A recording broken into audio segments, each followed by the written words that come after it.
All right. Well, thank you for that introduction. And Danny never ceases to amaze me with his many quips and jokes and running commentary.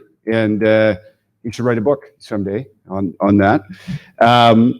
So you'll remember when I was here before, and I was attended various meetings with Danny when I was in Alberta. And you'll remember I told you that no matter what happens, I'm not going to back down. I'm not going to apologize. And I am not going to change or turn track from the values that I believe must be implemented to make Canada or Alberta a great place, the best place it could be.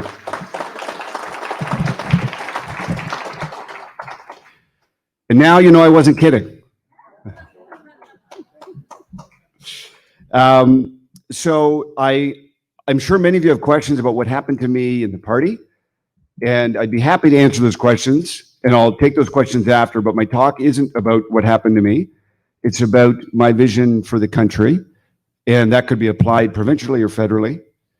And I say that because in the course of my campaigning and in the course of what I've been doing, I hold the political weight in this country. And it's not so much me, it's the values I stand for, and it's the principles that resonate with people. And so I have a political movement that is strong, and its voice will be heard under, thank you, yeah. And it doesn't matter the color. The parties feel that their brand and their color trumps ideas, values, individual people. But political movements and the strength of movements depends on resolve, courage, and values. And that is what we all have to one degree or another. And my time in politics is just beginning, and I'm just getting started. So, thank you. So I believe that the reason why we are where we are, provincially, federally, is because the other parties in the House of Commons fail to have a proper understanding of the five pillars of society. And I am going to attempt to give you my political philosophy today, the one that I will be promoting across the country in whatever form. But the key to good government in Canada, and by extension, Alberta, is a proper understanding of the individual, the family, the nation, faith, and freedom. And I believe almost every issue we deal with falls under one of those rubrics. And I think that a proper understanding of all of those is the way that we can have good government. So I will go through my thoughts on those five pillars, and I hope that they're instructive of actual real policies that can occur, and many of them I think will resonate with some of the things we've heard today. But I believe that much of the issues we have is because our understanding of these things have been flipped on their head. And that's why we're seeing the problems and the types of laws that are being passed in Ottawa. So we know that the individual is the smallest unit in society. Society is made up of individuals. Society is not primarily groups. It's not primarily genders. It's not primarily skin colors or orientations. It's people. Individuals who have different ideas, values, ability levels, work ethics, talents, values, and approaches to life. And this comes before any group identity. And the mistake that many parties make is to elevate your status in life or your class in life above your individual and God-given distinctiveness.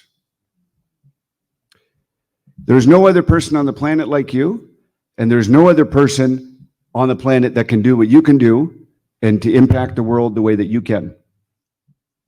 So when we treat statistical qualities like your sex or your race or your class as determinative of who you are, this is a lie.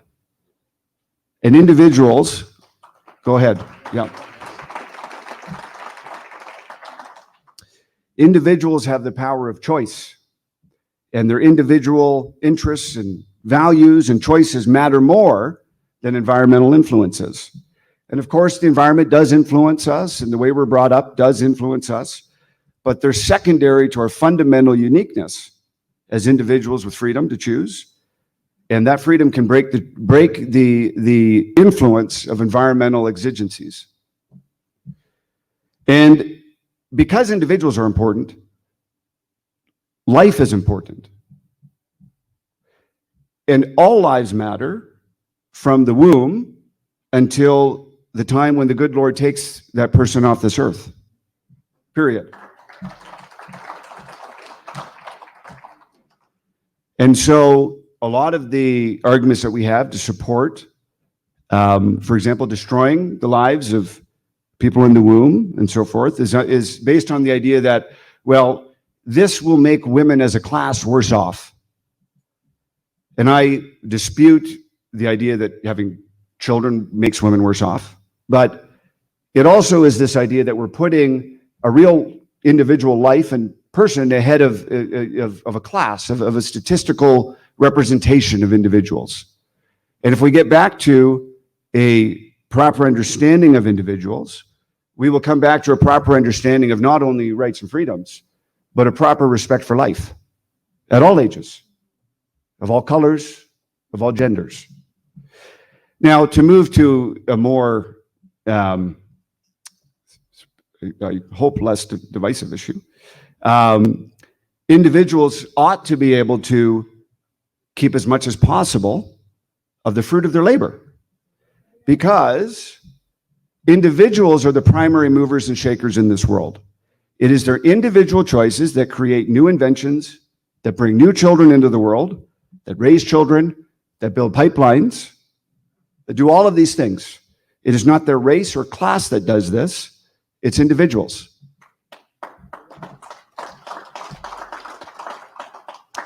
So, for example, high tax levels, 50% tax levels, these are they're confiscatory and they're wrong. So we have to make sure that the tax level that we have is not implemented to create a utopian vision, is not created to take money from the rich just for the purpose of leveling out income inequality.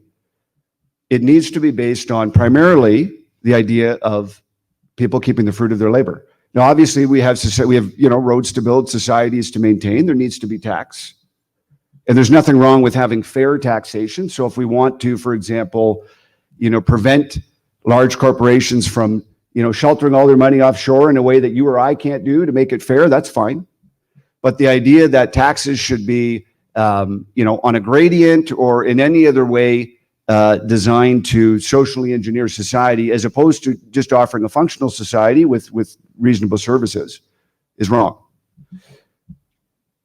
So to move on to the next pillar here, individuals, of course, come from families. And even if they have not created one of their own, they came from one, and they have a responsibility to the family.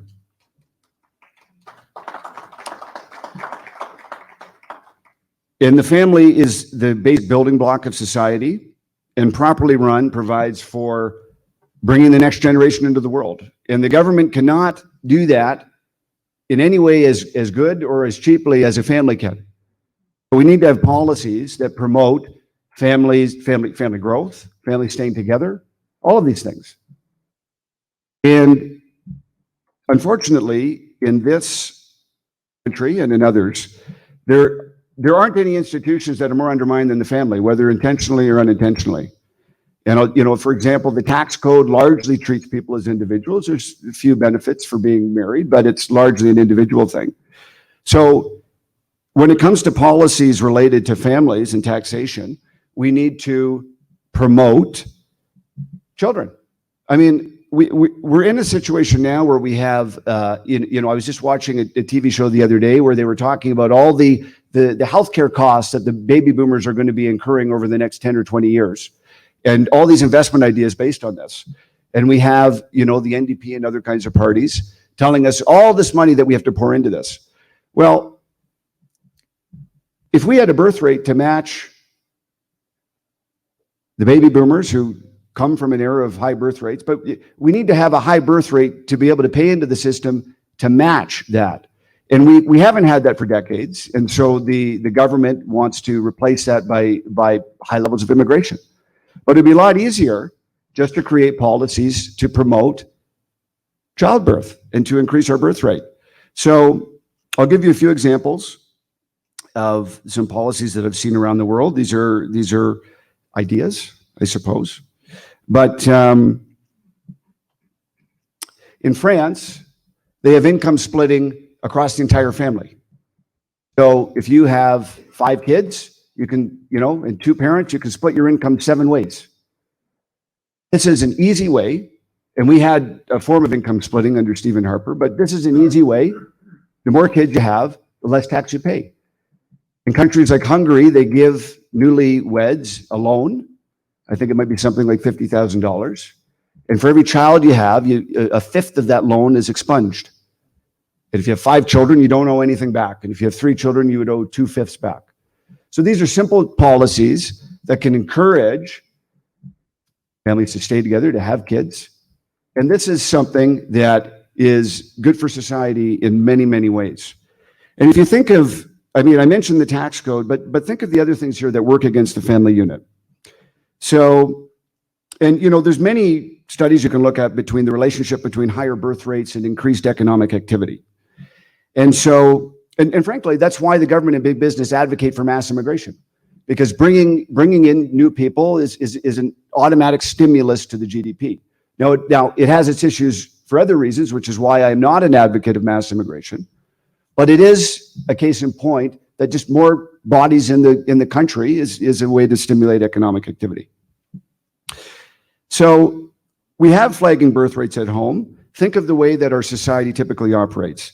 We now live in a society where we need multiple graduate degrees, at least one, and kids are nearly 30 years old or potentially more before they have their first real job. And of course, at that point, they're under mountains of debt, and housing, depending on where you live, is out of reach. And they're in no psychological mood to have a family. So maybe by the time they're in their late 30s or whatever, they're about ready to do that. But the biological clock for people at that age is less receptive to having children than it would have been 10 or so years earlier. And so people maybe have 1 child or 2 children if they can.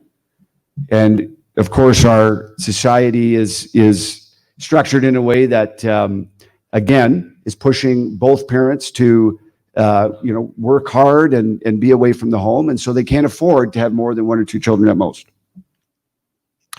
So there's many opportunities that we have to encourage family growth. And I think we should look at those, and that should be a part of any provincial or federal mandate. We also have policies that allow for easy dissolution of families.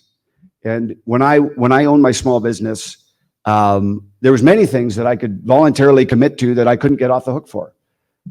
When I signed my commercial lease for X number of years, there was nothing short of bankruptcy or cause, like if they did something that gave me cause, there was nothing I could do to get out of that. Nothing. And yet, we allow families to be terminated on a whim. So obviously there's times when separation is warranted, but our system of easy, no-fault divorce is destroying families and tearing apart the fabric of our nation. And we know that children who are raised in single-family homes are far more likely to have poor outcomes in life, everything from jail to mental health to lower educational outcomes. And yet we encourage and permit divorce for any and every reason. And I say, if people can voluntarily become committed in commercial matters like people are every day, why can't they become voluntarily committed to a family unit? And so, and of course, family structure, I believe, is more important, and the continuity of families is more important than my 3-year lease that I renewed several times as a small business owner. And of course, we're also permitting and encouraging the destruction of the next generation by funding and encouraging abortion on demand. And there are times, of course, when a woman's life may be at risk during a pregnancy, and a pregnancy may have to be terminated as a consequence of saving a woman's life. But the vast majority of abortions are done out of a sense of convenience, as just another form of birth control. And we promote it. I don't necessarily mean we here, but as a society, we promote it and say it's positive. And that's wrong. Many quote unquote liberal European countries like Germany and others have policies that explicitly depict abortions as regrettable and things that ought to be reduced. They're still legal, but women have to go through, counseling or other types of things, and it's limited to certain periods of time and that type of thing. And, in this country, it's touted by almost every party in the House of Commons and frankly by the leader of the Conservatives, as far as I can tell, as something neutral or even positive. And I mean, how can we do that? So, this is a messy subject, but we have to be willing. The fundamental thing for good government is you have to be willing to speak the truth, no matter what it is, right? Whether it's pipelines or whether it's something else. So, the next pillar here of the proper way of thinking about government, or whether it be provincial or federal, is the nation or the province. Okay, and the idea that we live in a post-national world and that there's no Canadian values is false and a dangerous lie. So we come from, I just picked this number out, but approximately 2,500 years of Western and Christian explicitly thought, and it's the bedrock of every liberty we have, every government structure in place, and cannot be excised except at the expense of the nation or the province. And we are a nation, you are a province, we have a distinct nation, and I believe Canada is run better and freer than many, if not all, countries on earth. And of course, there's many improvements that need to be made. But Canada won't stay what we are, and a lot of the problems we have are because of us pretending that we're no different from anybody else, and that our only values are that we have none, or our only value is openness, or whatever, these phrases that we've heard. And, this is cowardice. It's the duty of the federal government to put Canadians first at all times.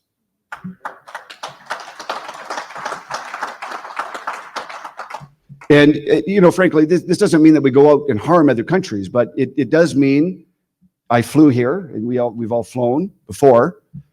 You put your own air mask on before you help somebody else. And I think that we lost this concept of a distinct nation with a distinct identity. And it's suicidal. So in the concept of nations and provinces and so on, it's the duty of a country to utilize their resources for the benefit of their country. So that is why I have been very vocal on the damage of the Paris Agreement. And one of the reasons that I'm here today is to talk about Bill C-12. And as far as I can tell, I'm the only federal MP that will be voting against this bill, unless some other Conservative MPs get the guts to go against their leader, which I hope they do. And Bill C-12, which you may or may not know what that is, and that's because it hasn't been voted in yet, it's just been tabled. Bill C-12 is a net zero by 2050 bill. So, if you thought the Paris Agreement was bad, this is the Paris Agreement on steroids. In fact, it's kind of part of the Paris Agreement. The Paris Agreement was kind of the front half of it was different countries would agree to binding targets. And of course, it was really only us and some other foolish countries that actually committed to binding targets. It was in places like China will think about committing to targets. They will stop increasing, or they will think about maybe decreasing come 2030. But the kind of, behind the scenes, or the more ethereal part of the Paris Agreement was this kind of notional aspirational goal of being net zero by 2050. And so the Liberals have not only, fully adopted the Paris thing, but they've said we're going to even legislate this aspirational agreement of the Paris Agreement. We're going to have 5-year goal, checkpoints where we have to show how we're going to get there and all this stuff. And Aaron O'Toole's supporting this. He's on record as saying that, and there is dissent in amongst caucus with respect to this. I know this, but given all that's gone on, Aaron is vested in showing a united front. So I don't know if anyone's going to break ranks, but they should, they ought to, and they should, and you should demand that of your MP. Yeah.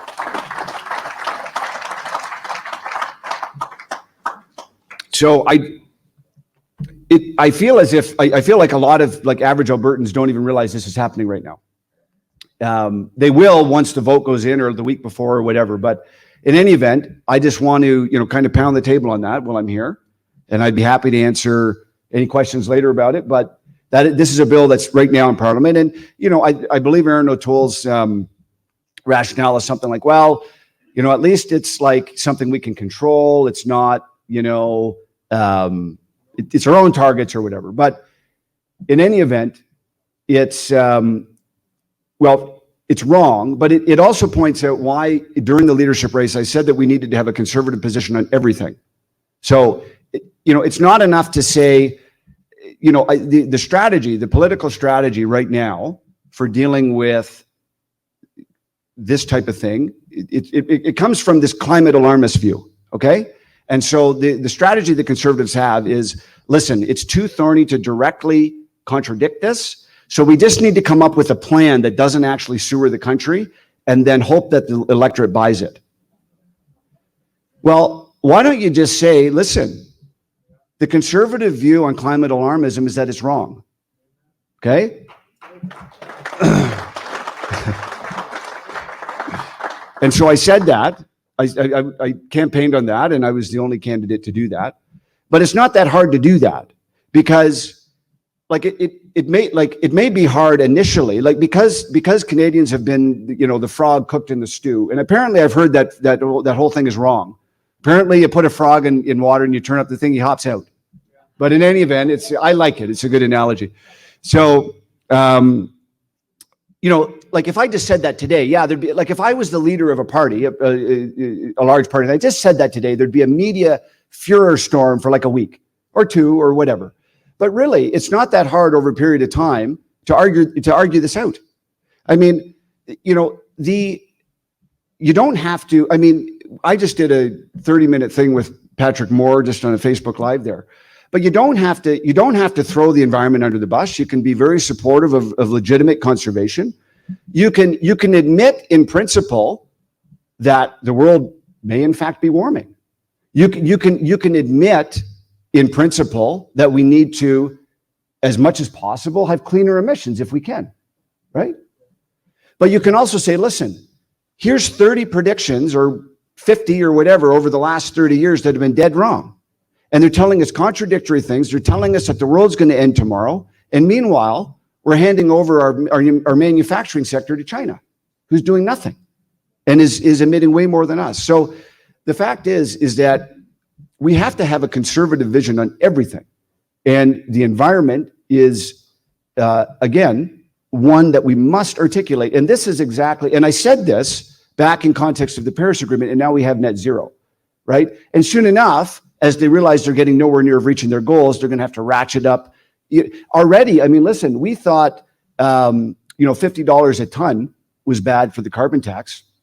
And now they're saying that they're going to raise it to, what is it, $300 a ton? Or I can't even keep track anymore to how high they're saying that they're going to raise it. But this is the type of thing that has to be implemented to try and reach their goals that they have. And so that's why it's absolutely imperative. And what I forgot to say at the beginning is I think one of the reasons why the conservative movement is failing in Canada is that it doesn't have a philosophical basis for why it does what it does. So there's good conservative instincts, and there's a lot of conservative politicians who have the right instincts, and they gutturally react against a lot of these things. But all they can do is put on the brakes a bit because they don't have a separate philosophy to deal with it. So they put on the brakes, and then Justin Trudeau wins and the train speeds up again. But if you want to slow the train down and turn it in a different direction, you need to have a distinct philosophy on all of these things. So I think that's enough about the Bill C-12, but I'd be happy to answer questions about it later. And I believe we have all the way till 5. Is that right, Danny? And I'm going to leave a full 20 minutes for Q&A. Is that good? Okay. So sorry to be, this is less of a rah-rah speech and more of a foundational speech, but I just really want to, outline what I think must happen from any government, whether it be federal or provincial. So the other thing which is foundationally important, and I think instinctively important to many people, but again, we need to hammer this out. And so the fourth principle here is faith. And there's nothing more important to a country than faith, but it's also a very obscure subject. And so there's all sorts of different phrases we've all heard. For example, we may have heard this is a Christian country, or we may have heard don't mix religion and politics, or separation of church and state, or this isn't us, but one nation under God. I mean, there's so many different, popular phrases about faith and religion, and many of them are contradictory and all of them are misunderstood. And so I should start by saying that I believe strongly in a formal separation of church and state. It is a foundation of a free society. And any time that has not happened has been a backstep in freedom. But that concept has been butchered and misconstrued. So to go into this, and I know I'm preaching to the choir in a sense here, but I feel it's important to say, the common understanding amongst an average person on the street, probably not in Alberta, but somewhere else, is that Christians are responsible for the combination of church and state, and that by the gradual onset of reason and secularism, we have put the church in its place. And nothing could be further from the truth. In fact, most ancient societies, and for the bulk of history, had no distinction whatsoever between church and state. And to this day, many countries do not. And it was Western societies that invented the separation of church and state. And in fact, the most serious types of Christians, like Puritans and Baptists, paved the way and fought for the First Amendment in the United States, which is the most explicit and formal separation of church and state in the world. And if you don't believe me, listen on. I'm going to prove it. So for most of Canada's history, nearly 100% of Canadians identified as Christian. Even today, slightly under 70% of Canadians, 65, depending on which year you're looking at, identify as Christian. The United Kingdom is formally a Christian nation, and the monarch formally swears to uphold the gospel of Jesus Christ, amongst other things. We have a formally Christian monarch here. The founders of our country, of course, were Christian. Many of our national mottos and emblems and so forth are drawn from biblical themes. The structure of our governments were modeled in many ways from Alfred the Great and on the Bible. And so we have words like minister, ministry of this, minister of that. This is the degree to which Christendom is inextricably wound into our culture. So whether you like it or not, it's a fact that Canada is a Christian country. And of course, as a culture, it's a lapsed Christian culture. But our foundational structure is Christian. It's just a fact. It doesn't mean we're all Christians, but it's a fact. Now, Canada has never had an established church and should never enforce or penalize people based on their faith or lack of faith. But to deny the importance of faith, of accountability to God, of the supremacy of God, written into our very charter in those words, is historically revisionist, and it's also unwise. Now, there's much to be said on this, but the invention of the separation of church and state, the inventor of religious toleration, was Christians. And in ancient cultures, the rulers of the country often were gods. So, whether Caesar or Pharaoh, there was no separation between priestcraft and statecraft. And that is why early Christians were thrown to the lions. It wasn't so much that their religion was different, but that they were unable to acknowledge Caesar as Lord over all. So if you remember some of the similar Christian creeds that many of us have heard, you may have heard, there is one Lord, Jesus Christ. That was a revolutionary statement in Rome. because your one Lord had to be Caesar, and that was the phraseology of what you had to say. And it was the way of things for thousands of years to have the ruler of a nation be the direct representative of God on earth to the nation. And therefore, religious dissent was impossible because it became simultaneously treason to the state. And it was the Bible, the ancient Hebrew culture, that firmly established a separation of priestly and state duties. So the Bible tells the story of several kings who attempted to perform priestly duties and were stricken with terrible punishments, with leprosy and other things.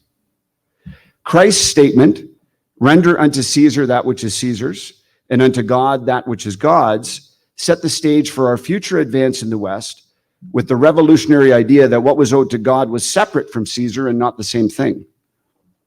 Now, it is true that the formal establishment of Christian churches where and when it occurred was a negative and a detraction from liberty. And it is still true, but even then, it was still true that the Christian West was more free than other areas at similar times, by and large, and led the way in developing free institutions. And it was, of course, the most serious and ardent Christians who enabled the development of a true separation of the established church in the modern world. And this is the thing that just beguiles the secularists. It was Oliver Cromwell who instituted, and this is the Puritan, protector of England, a rigid, pietistic Puritan. And listen, there's pros and cons to Oliver Cromwell, but with regards to religious toleration, he instituted for his time the most profound and lasting religious toleration edicts, far ahead of any other country. The Puritan pastor, in fact, I meant to look this up and I didn't, and his name is escaping me, but his first name was Roger, and he founded Rhode Island. Yes, thank you. He established the first state in the world with full religious toleration and no established church, and that was in the 1600s.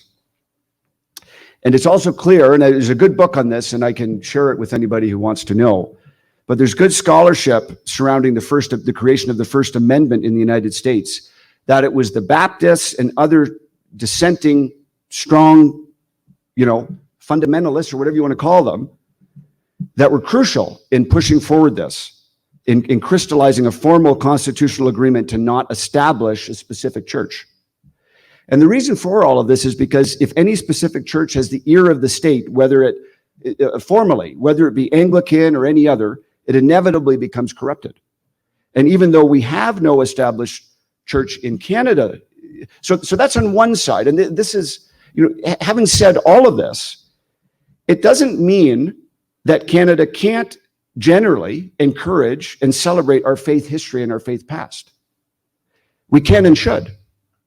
And at no time should we legislate a religious observance, but people should be free to engage in them as they see fit. And the idea today that freedom of religion requires us to sanitize all of our expressions of faith to make others feel better is foolish. If you don't want to pray, don't pray. But if someone wants to offer a prayer at a council meeting or any other place, that should be celebrated. And if someone wants to not pray, that's their business. And our inordinate focus on secularism has turned secularism, and again, this isn't us, but our society has turned secularism into a new religion.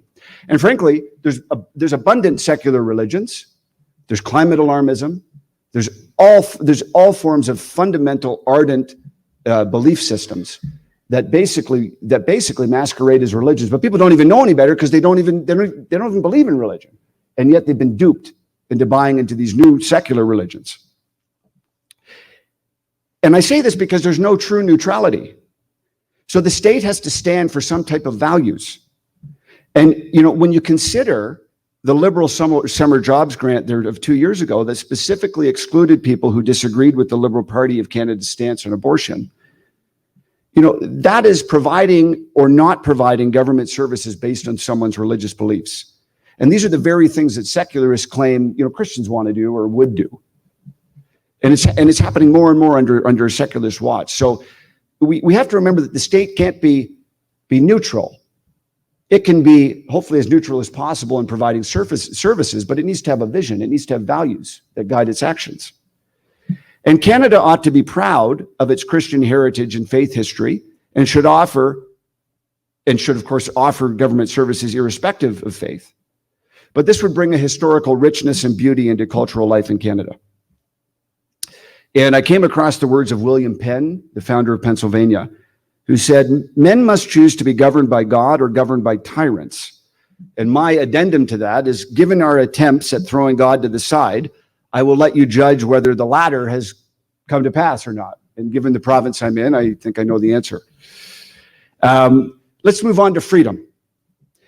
And this is another term that is frankly probably as misunderstood as faith, as misunderstood as is the term faith. Because every party in the House of Commons claims to be a vigorous defender of the charter rights of speech and conscience and all these things, and yet they're abjectly failing to do so in every single way. We have legislation up soon that basically will, Andrew Lawton alluded to it earlier, but basically will enable big techs, big tech giants to censor, as if they needed any help or encouragement. And I mean, this is problematic, and really we're moving in a direction where if you don't have the right beliefs, you're ostracized and penalized in every possible way, and we're moving to have more strict, human rights violations and punishments with respect to this. And we have to be exceptionally concerned about these things. And frankly, which is why we need to move towards American-style free speech protection, period. We don't need to do everything like Americans do, but that is a bedrock.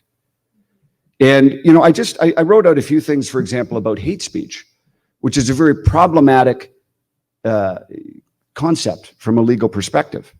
Because, well, for one, if you look at what the average person thinks hate speech is, it can mean almost anything.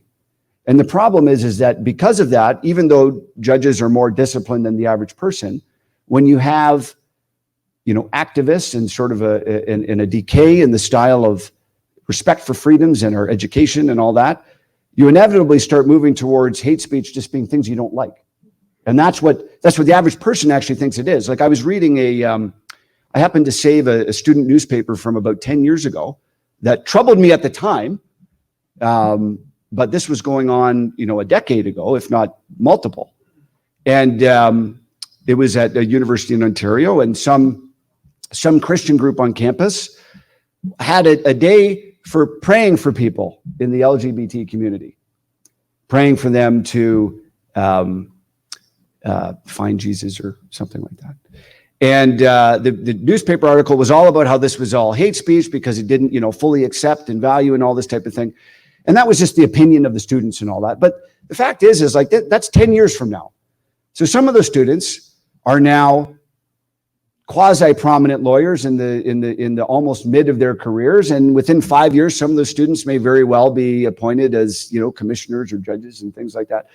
I mean, this is what we're dealing with, and when we have these vacuous concepts, and I mean, I'm just not sure what it means. I mean, if I say I hate you, is that hate speech? If I tell you that you ought to hate someone, is that hate speech? I mean, if it's saying false things about a person or a group, that group, I mean, there's slander, there's libel. We have legal remedies for that. If it's saying threatening things against a group, that's already breaking criminal law, right? So I'm not going to go into that more, but every single one of our freedoms is under attack. And particularly now during COVID, I mean, the freedom to open a business, right? I mean, the freedom to post something informative about COVID on Facebook, I mean, it's crazy. The attack to our freedoms is immense. And what we're seeing now with COVID is a prelude to the degree to which government is just cramping down on our freedoms. I mean, they can, I mean, with the good doctor here earlier was saying, I mean, they can create the rationale for continuing this, what they're doing now, indefinitely. I mean, there's always going to be a variant. Am I right? There's probably 1,000 of them right now as we speak. Yes. So, I mean, this is this is critical. This is a critical period. And, you know, the silence of the parties in the House of Commons on this issue, what's going on with COVID and the resulting loss of freedom, is deafening, and it's shameful. So, you know, the attack on our freedoms is immense. And, you know, the other part of freedom, of course, is dealing with our justice system. And we're seeing a breakdown of law and order, and that relates to some of the other pillars that I spoke to before. But we have to rethink the way that we're doing our justice system. And I have been challenged lately by reading some things that propose a model that for many crimes, nonviolent property crimes and so on, would be based on a system of restitution and potentially even corporal punishment, but in many ways reducing the incarceration levels so we don't have groups of people being trained to enter a professional criminal class because of their time in, you know, criminal university, you know, jail and other things. On the other hand, we need to have more serious punishments for heinous crimes. So first-degree murder, sex trafficking. These crimes need to be capital crimes. We need to send a clear signal. Thank you. Of course, living in a free society means the right to own firearms and the right to defend yourself. So I'm going to move very quickly to closure so we can do questions and answering.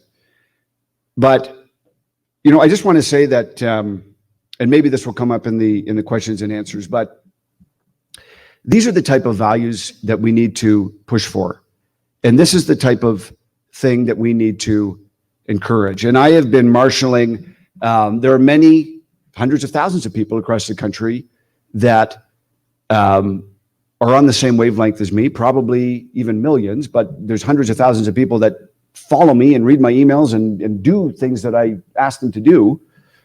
And we've been making waves. I mean, I encourage my followers to become delegates to the Conservative Convention to push for policies like this. And we've been doing very well. And there's a whole who's who of high-level establishment conservatives that haven't been able to been elected delegates because people that I encouraged got involved.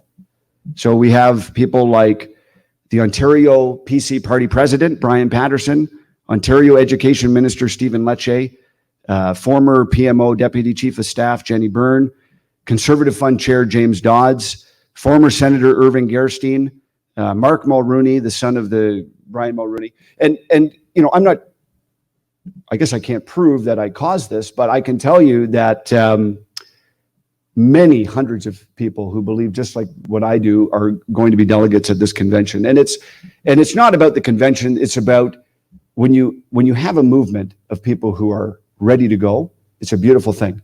And we're ready and we're waiting to throw our support behind legitimate political initiatives around the country. And it's exciting. And I've recently joined, I was a founding member of an End the Lockdowns Caucus, which is a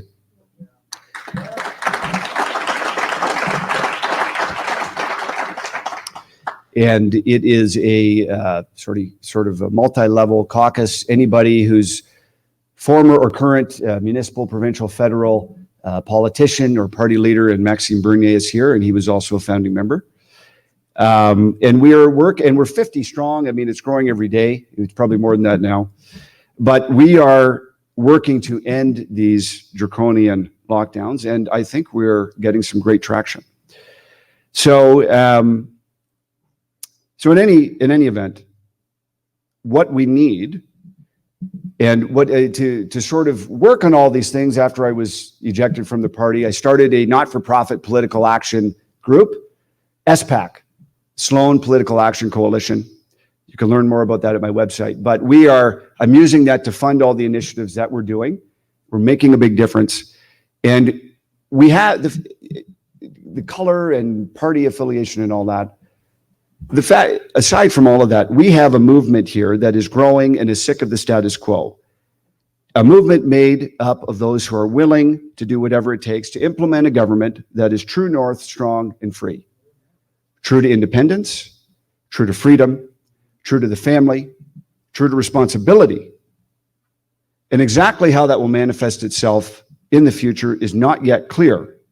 But what we need to do is commit today that we will never stop, quit, or backtrack until the style of government that we believe in to you today, that we have spoken about today and tomorrow, is the norm in this country and established from sea to sea. Never apologize, never back down, always move forward, never backwards. God bless you and God bless Canada.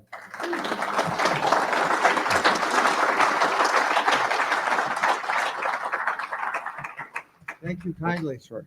No, it's fine.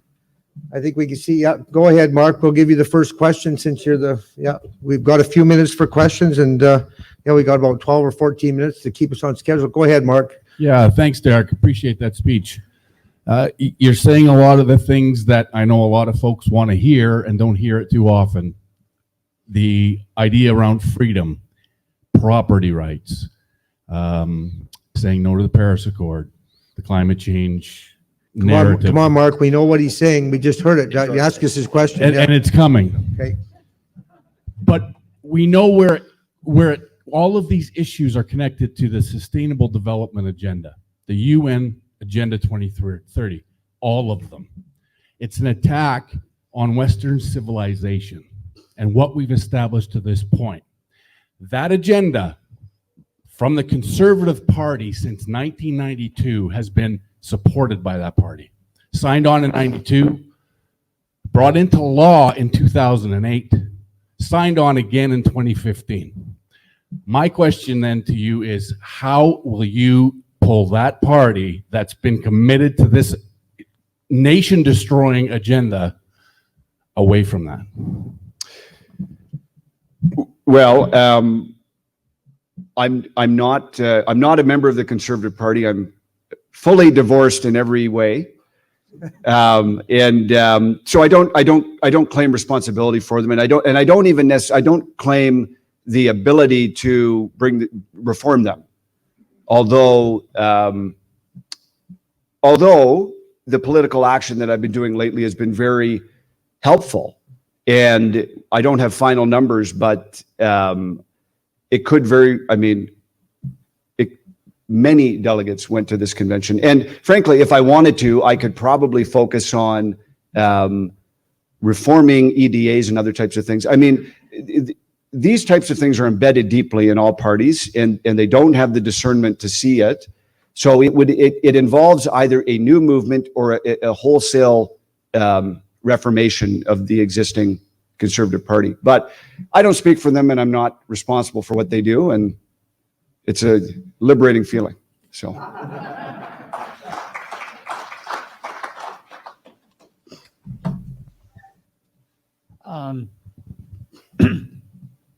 I wonder if you could comment on your expulsion from caucus. It was presented over what was really a kind of a trivial clerical error. Yeah. It obviously, was it just because you were such a pain in the ass to the leader, or anyway, could you comment on what really was going on there? Sure.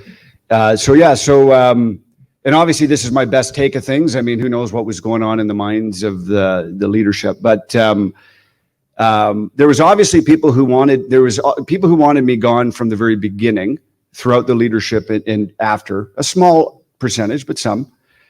I believe it was my advocacy leading into the convention that really sort of turned the tables on me. My belief is that Erin O'Toole wanted this convention to come quickly and quietly, without any newsworthy events whatsoever happening around it. And it wasn't advertised very well. And so I started advertising it in mid to late December, before most people had no idea that it was even coming. And the reason, and again, this is all my opinion, but I believe it. So just, if you have an election and you lose, you're up for mandatory leadership review at the next convention. So it's in his best interest to have that convention immediately. in case an election is called. But he obviously, given his, stances, he doesn't want anything, too, for lack of a better word, conservative or controversial. So in any event, I started, pushing for this, and I was getting, tons of people signing up. And so I don't think they liked that. And in fact, it started to raise the ire of other caucus members because, there was people who would say, man, I had my 10 delegates picked out, and all of a sudden there's 30 more people that want to be a delegate. And I said, well, sorry that your membership wants to get involved democratically in the party. Sorry that you were not able to control that process and handpick. So it did increase the amount of people who there was always a small amount of people who didn't like me. That increased it. I did send out, I sent out a couple of fundraising emails, one for my own EDA and one for the leadership, which my list of supporters is across the country. So there's going to be conservatives in different ridings that were donating to me rather than to their local people. So there's no rule against it, but that raised the ire of some people. But what it really was, I believe, was I think with everything that was happening down south at the time was making Aaron. They basically didn't know what to do. Like, how do we distance ourselves from conservatism down south? And then all of a sudden, this white supremacist thing comes up. And it, combined with probably some people whispering in his ear that I needed to be gone for several months, and it created him to make his public statement. Now, which was a public doubling down. And so in the caucus, by far the majority of caucus was saying, "Listen, this is awful. I can't explain this to my constituents." Others would say, "My longtime volunteers, the chair of my board is calling me furious. How do I explain this?" And but they were stuck between, okay, we either make Aaron O'Toole look foolish and make Derek an ongoing story for weeks and months coming into a potentially soon election, or we end the story now. And so that's what they decided to do. But really, at the base of it, it was, I was throwing my weight around too much, in my view, and it irritated some people, and they took advantage of that. Good answer. One more question, and then it's supper time. Yep. Go ahead, Kevin.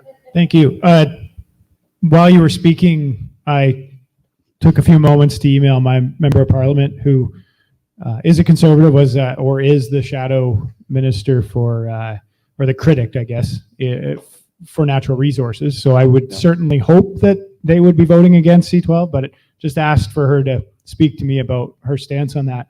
I know there's only a few of us in the room here that can do that, but there's lots of people that are tuning in online that I would suggest following the lead that you've done there to email your local members of parliament and find out where they stand, because if we don't take that time to reach out to them and let them know that the people they represent want to know where they stand on that, or even if we're opposed to that, to make our voices heard, they may succumb to the pressures of the leader to vote in favor of it. Yeah, you should do that. Absolutely. I just did Yes. it, and that's Yeah. why I said I would hope others do. Like I say, it took me a few minutes to find her email address, and thank you. And I'm just going to quickly say, so the donation had nothing to do with this. It was a pretense for executing what happened. Yeah. I want to follow up with kind of what Tom was getting at. I mean, it's bad enough that you got treated the way you got treated, and we all understand that. And I feel your pain, and so does Max, and there's a bunch of people. But Pierre Poilievre, we all know that he got a kick in the pants, and it wasn't. I don't think it was right what he did to you. But then, what's up with the Pierre thing? Like, is he literally getting rid of people he thinks are going to challenge him if he doesn't win the election, or what? I think, I've heard this many times. So they want to pick up more votes in the 905. That's like the Toronto suburb area. They want the soccer mom to vote for them, and they've used that terminology. In their view, Pierre is too kind of brash and rough to appeal to the soccer mom. And although, frankly, I've met a lot of soccer moms who it's a mythical creation, but in any event, so I think, frankly, his penchant for like sort of being safe and not, taking any risks, not stirring the waters in any way, I think led to him to try and de-emphasize Pierre a little bit. There may be a little bit of, concern. I don't think it was primarily based on concern that Pierre was going to, take him out or something. But I think it was just, again, he believes that softening the image and making the party as unobjectionable as possible to any and all people is the way to stick out and win an election. Yeah. Let's call that good. Time will tell how that works, won't it? Yeah. Well, we're already seeing how it's working. No one knows, and no one knows him, and no one cares. Apparently. Last question. One Go ahead, quick question. Have you any thoughts of joining the PPC and Max?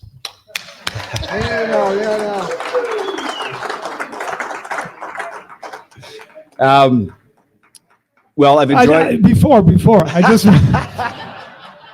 It's not my question, but it's a very great question. And Derek, our doors are widely open. Thank you.